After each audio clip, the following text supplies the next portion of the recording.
Je voulais reprendre une entreprise à potentiel. Je suis de formation ingénieur en génie électrique et mécanique. Et ici, on se situe dans l'entreprise Bonhomme que j'ai rachetée à Tramail. C'est une entreprise qui avait du potentiel humain, technique, qui avait une économie très saine et un carnet de commandes suffisant pour me rassurer sur les premiers mois d'activité. Je me suis retrouvé dans un travail de reprise d'entreprise que j'ai effectué avec la Chambre des métiers et de l'artisanat.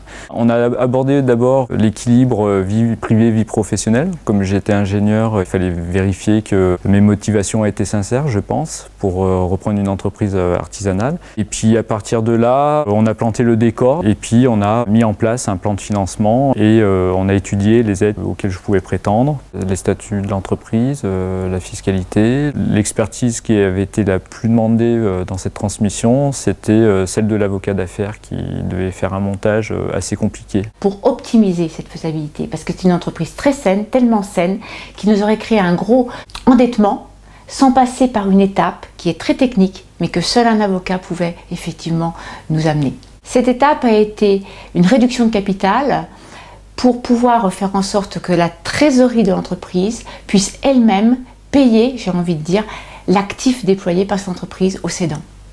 Et ça, c'est un point essentiel par rapport à un montage plus classique de holding où c'est le repreneur qui, de façon personnelle, s'engage et prend beaucoup plus de risques.